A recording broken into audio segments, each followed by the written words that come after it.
ఈ ప్రపంచంలో అత్యంత ప్రమాదకరమైన జబ్బేంటో తెలుసా?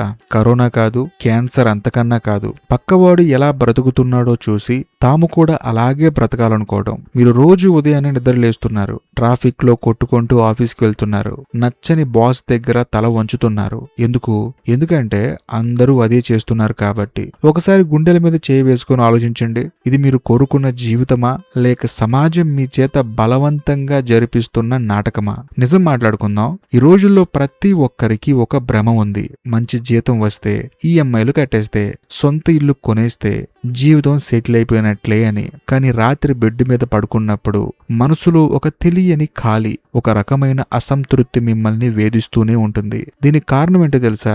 విజయానికి సమాజం ఇచ్చిన డెఫినేషన్ మీరు నిజం అనుకుంటున్నారు. అందరూ నడిచే దారిలోనే నడిస్తే సేఫ్ అనుకుంటున్నారు. కానీ ఆ సేఫ్ జోన్ ఈరోజు మిమ్మల్ని ఒక బానిసగా మార్చేసింది. మనం బ్రతుకుతున్నాం అని అనుకుంటున్నాం, కానీ నిజానికి మనం కేవలం ఒక టెంప్లెట్ ని కాపీ చేస్తున్నాం. పుట్టడం, చదవటం, పెళ్లి చేసుకోవటం, పిల్లల్ని కనడం, చనిపోవటం. ఇందులో మీకంటూ ఒక ప్రత్యేకత ఎక్కడైనా ఉందా? రమణ మహర్షి గారు ఒక అద్భుతమైన మాట చెబుతారు. బాహ్య ప్రపంచంలో మీరు వెతికేది ఏది మీకు శాశ్వత ఆనందాన్ని ఇవ్వదు అని. మీరు ప్రపంచాన్ని గెలవాలని పరిగెడుతున్నారు, కానీ అసలు సమస్య ఏంటంటే మిమ్మల్ని మీరు పూర్తిగా మర్చిపోయారు. మీ సొంత జీవితానికి మీరే ఒక అపరిచితుడుగా మిగిలిపోయారు. అందరూ ఒకే స్కూల్కి వెళ్తున్నారు, ఒకే విధమైన ఉద్యోగాల కోసం కొట్టుకుంటున్నారు, చివరికి ఒకే రకమైన రోగాలతో చనిపోతున్నారు. దీన్ని లైఫ్ అంటారా? ఇది లైఫ్ కాదు, ఒక ఆర్గనైజ్డ్ ట్రాప్. ఈ ట్రాప్ లో పడిన ప్రతి ఒక్కడు బయట నవ్వుతూ కనిపిస్తాడు, కానీ లోపల మాత్రం కుళ్ళిపోతుంటాడు. ఎందుకంటే వాడికి తన మనస్సు చెప్పే మాట వినే ధైర్యం లేదు. పక్కవాడు ఏమనుకుంటాడు అనే భయం, సమాజం తక్కువ చేసి చూస్తుందేమో అనే ఆందోళన. ఈ భయాలే మీ కళ్ళకి కనిపించని సంఖ్యలు. రమణ మహర్షి గారు అరుణాచల కొండల్లో నిశ్శబ్దంగా కూర్చున్నప్పుడు ఆయనకి ప్రపంచం తాలూకు పిచ్చితనం అంతా స్పష్టంగా కనిపించింది. మనుషులు దేనికోసం పరిగెడుతున్నారో వాళ్ళకే తెలియదు. డబ్బు కోసం, హోదా కోసం, ఇతరుల అంగీకారం కోసం తమ అమూల్యమైన జీవితాన్ని తగలేస్తున్నారు. మీరు కూడా అదే రేసులో ఉన్నారు కదూ. ఒక క్షణం ఆగండి. ఈ పరుగులో మీరు గెలిచినా కూడా చివరికి మీరు ఓడినట్లే. ఎందుకంటే ఆ గెలుపు మీ ఆత్మకు నచ్చినది కాదు, కేవలం మీ అహంకారాన్ని సంతృప్తి పరచడానికి మాత్రమే. నిజమైన సమస్య ఎక్కడుందో తెలుసా? మనం సమాజాన్ని నిందిస్తాం, కానీ నిజానికి తప్పు మనదే.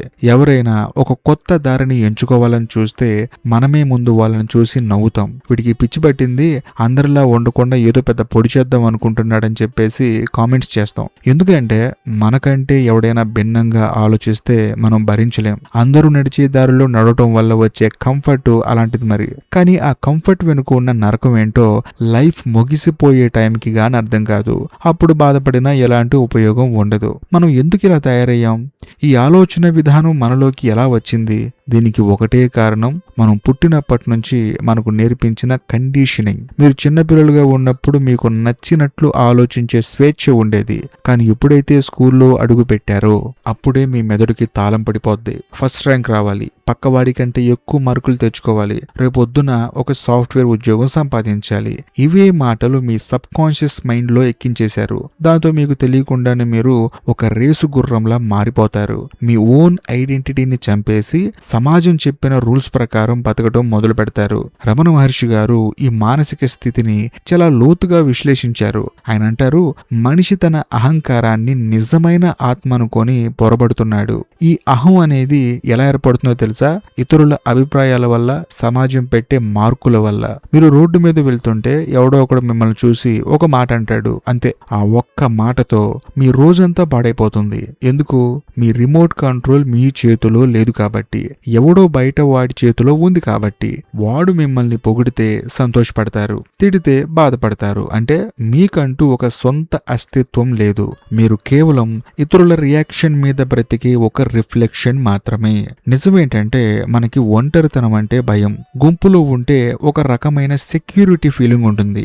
అందరూ ఏ తప్పులు చేస్తున్నారో మనం కూడా అవే తప్పులు చేస్తే ఎవ్వరూ అడగరు అని. కానీ రమణ మహర్షి గారు చూపించిన దారి ఇందుకు పూర్తిగా భిన్నమైనది. ఆయన అరణ్యాల్లో, గుహల్లో ఒంటరిగా గడిపారు. ఎందుకంటే బయట ఉన్న కోలాహలంలో మీ నిజమైన స్వరూపం మీకు ఎప్పటికీ కనిపించదు. మీరు నిశ్శబ్దంగా మీతో మీరు కూర్చున్నప్పుడు మాత్రమే మీరు వేసుకున్న ముసుగులు ఒక్కొక్కటిగా ఊడిపోతాయి. ఉండిపోతాయి. కానీ ఆ నిశ్శబ్దాన్ని ఫేస్ చేసే ధైర్యం ఈ జనరేషన్కి లేదు. అందుకే ఖాళీ సమయం దొరికితే చాలు చేతిలో ఉన్న ఫోన్ తీసి సోషల్ మీడియా స్క్రోల్ చేస్తూ ఆ నిశ్శబ్దం నుంచి పారిపోవడానికి ట్రై చేస్తారు. మనం ఇతరులను చూసి ఎందుకు అసూయ పడతామో తెలుసా? ఎందుకంటే మనకి మన జీవితం మీద క్లారిటీ లేదు కాబట్టి. పక్కవాడు కొత్త కారు కొంటే మన పాత కారు చిన్నదిగా కనిపిస్తుంది. పక్కవాడు ఫారెన్ ట్రిప్ వెళ్తే మన ఇల్లు ఒక జైల్లో అనిపిస్తుంది. ఈ కంపారిజన్ అనేది ఒక స్లో పాయిజన్. ఇది మీ సంతోషాన్ని, మీ ప్రశాంతతని నిలువున మింగేస్తుంది. రమణ మహర్షి గారు ఈ మానసిక రోగానికి ఒకటే మందు చెప్పారు: మీ చూపును బయట ప్రపంచం నుంచి లోపలి వైపు తిప్పండి అని. కానీ మనం ఏం చేస్తున్నాం? మన కళ్ళు ఎప్పుడు ఇతరుల జీవితాల మీదే ఉంటాయి. ఈ రోజుల్లో యువత పెద్ద భ్రమలో బ్రతుకుతున్నారు. సోషల్ మీడియాలో కనిపించే ప్రతిదీ నిజం అనుకొని మోసపోతున్నారు. ఇక్కడ అందరూ హ్యాపీగా ఉన్నట్లు నటిస్తున్నారు. కానీ రియాలిటీలో ప్రతి ఒక్కడు ఏదో ఒక మానసిక సంఘర్షణతో కొట్టుకుంటూనే ఉంటాడు. సమస్య సమాజంలో లేదు, సమాజాన్ని చూసి మీ మనస్సులో మీరు క్రియేట్ చేసుకుంటున్న ఇన్ఫీరియారిటీ కాంప్లెక్స్ లో ఉంది. మీరు ఎవరో మీకు తెలియనంత కాలం ఈ ప్రపంచం మిమ్మల్ని తన ఇష్టం వచ్చినట్లు వాడుకుంటూనే ఉంటుంది. ఆలోచించండి, మీ నిర్ణయాలు నిజంగా మీవేనా? మీరు చదివిన చదువు, మీరు తీసుకున్న బ్రాంచ్, మీరు చేస్తున్న జాబు, చివరికి మీ లైఫ్ పార్ట్నర్ కూడా. వీటన్నిటి వెనుక ఇతరుల ప్రమేయం ఎంత ఉందో ఒకసారి లెక్కేసుకోండి.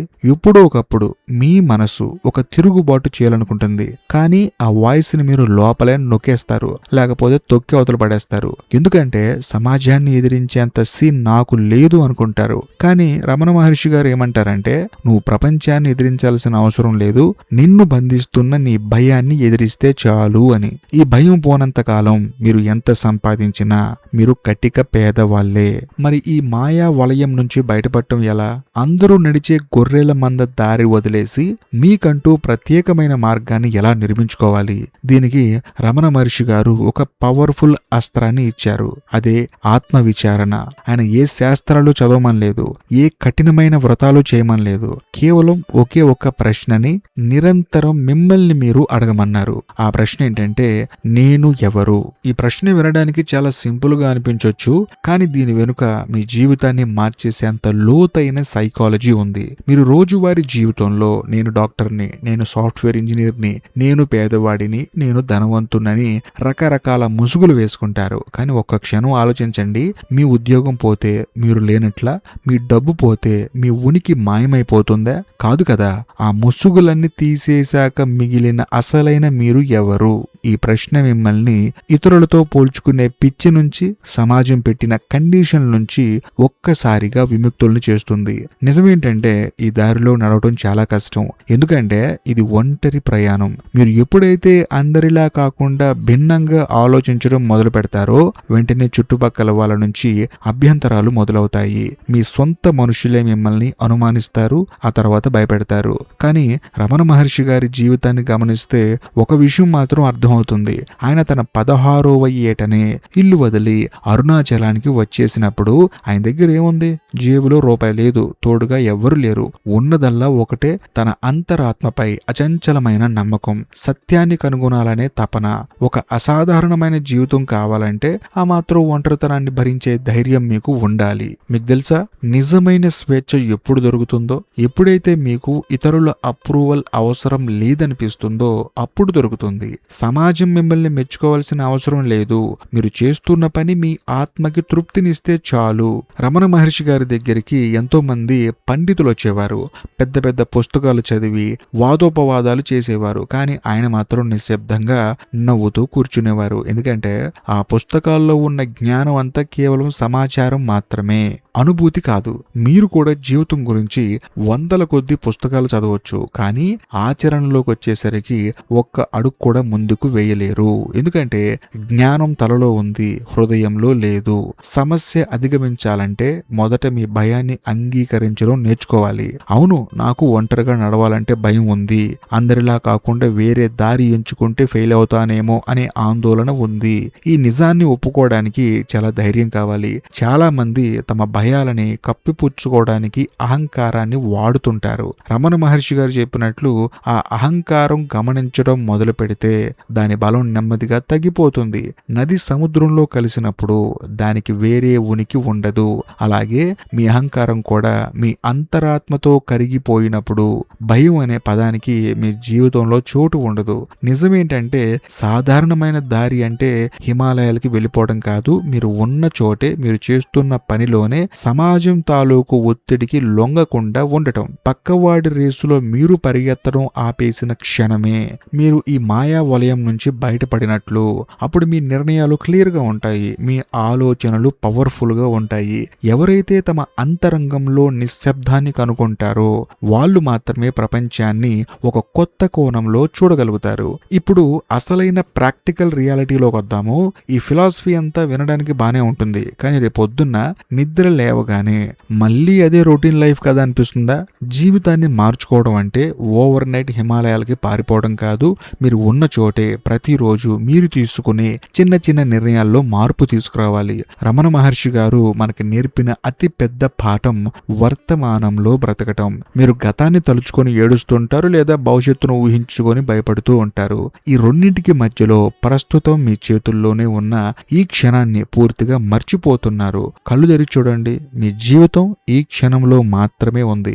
మొదటగా ఆ కనిపించని 5 సంఖ్యలను తెంచుకోండి. పక్కవాడు ఏమనుకుంటాడో అనే పిచ్చి ఆలోచనని ఈ క్షణమే మీ మెదడులోంచి తీసేయండి. ఎందుకంటే నిజానికి ఎవరికీ మీ గురించి ఆలోచించే ఖాళీ సమయం లేదు. ఎవరు పిచ్చిలో వాళ్ళు ఉన్నారు. రెండోది కంపారిజన్ ఆపేయండి. ఈ భూమి మీద మీ వేలు ముద్రలు ఎలాగైతే వేరే ఎవరితోనూ కలవవో మీ జీవిత ప్రయాణం కూడా అంతే విలక్షణమైనది. ఒకరిలా బ్రతకడానికి మీరు ఇక్కడికి రాలేదు, మీలా బ్రతకడానికి వచ్చారు. ప్రతిరోజు కనీసం అరగంట సేపు ఫోన్ పక్కన పెట్టి ఒంటరిగా నిశ్శబ్దంగా కూర్చోవడం అలవాటు చేసుకోండి. ఆ నిశ్శబ్దంలోనే మీ మనసులోని గందరగోళం తగ్గి మీ ఆత్మకి ఏం కావాలో స్పష్టత వస్తుంది. రమణ మహర్షి గారి జీవితం మనకిచ్చే అంతిమ సందేశం ఒకటే: విజయం అనేది బయట సాధించే ఆస్తుల్లోనో హోదాల్లోనో లేదు. మిమ్మల్ని మీరు ఎంతగా తెలుసుకున్నారు, ఎంత ప్రశాంతంగా ఉన్నారనే దానిపైనే మీ జీవితం విలువ ఆధారపడి ఉంటుంది. అందరూ నడిచే దారిలో నడిస్తే చనిపోయేటప్పుడు ఆ సగటు మనిషి లాంటి పశ్చాత్తాపమే మిగులుతుంది. కానీ ఆ ధైర్యం చేసి మీ అంతరాత్మ చెప్పిన దారిని ఎంచుకుంటే మీరు బ్రతికిన ప్రతి క్షణం ఒక అద్భుతంలా మారుతుంది. ప్రపంచాన్ని గెలవాలని పిచ్చి పరుగు ఆపేసి మొదట మిమ్మల్ని మీరు గెలవండి. ఒకవేళ నిజంగా మీరు గెలుస్తాను అనుకుంటే మాత్రం ఖచ్చితంగా కామెంట్ చేయండి. మీ కామెంట్ కోసం వెయిట్ చేస్తూ ఉంటాను. బాయ్.